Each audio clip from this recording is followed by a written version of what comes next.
It's Sunday, October 10th, and as always, I'll try to go quickly through the chart. So we're going to look here first at the 5-year chart of UUP, which is the PowerShares DB US Dollar Index Bullish Fund.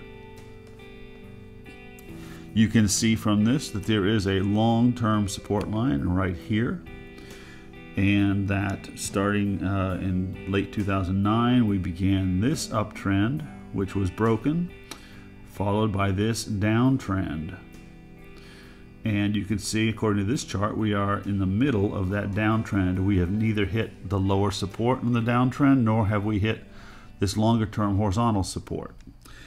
I want to jump ahead real briefly, and we'll move quickly again. Here's the 1-year version of the chart. You can see we're coming down to this lower trend line, but we're not there, and we certainly have not reached this support.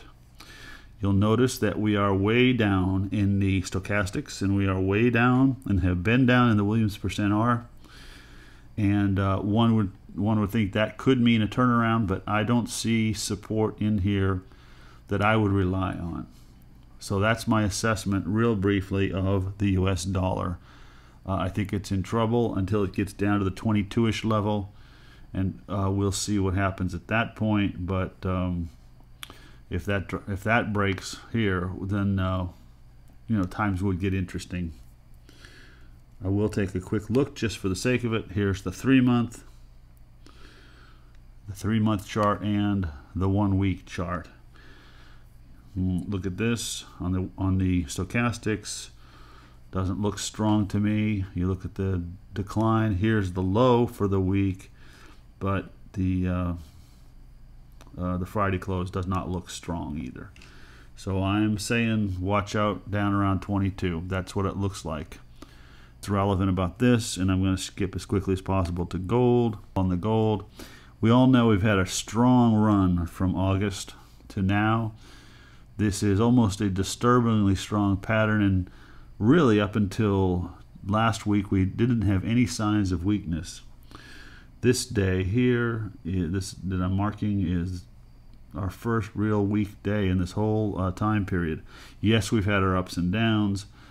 This is the first significant change in that pattern. Notice that the stochastics for this period is almost continuously above the 80% line. And we're going to jump out to 1 year so you can get a sense of the bullish trend here. This is a long-term support. Here's the overhead resistance, clearly breaking the overhead resistance. And this is just if this were a bear market, this would be a grinding bear market. So I guess it's a grinding bull market where we just seem to have constant up movement with very minor downdrafts. The corrections take place very quickly, very short, and in very small dollar amounts.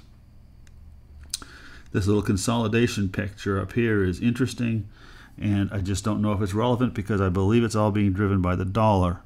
Now we will jump over to SLV, silver.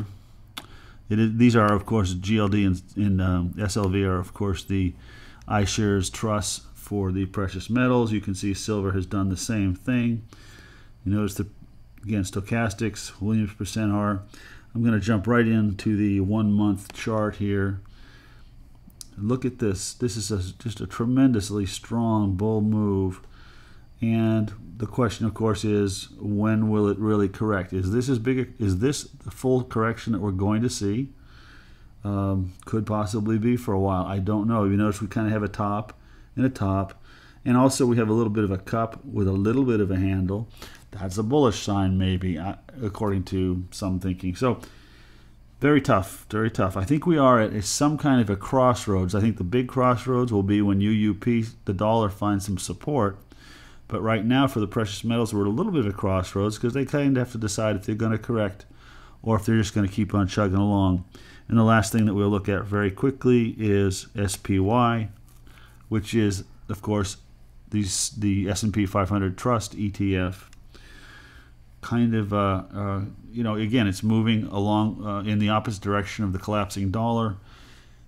And the dollar collapse really is amazing. All these countries seem to want to have the cheapest currency in the world, so they're all competing to collapse their currencies, I guess. But in this madness, you see that the S&P 500 continues to advance. despite not such a great economy. I guess we can have a debate over whether it's improving or not, but certainly unemployment does not seem to be improving. And if people can't earn, they can't spend.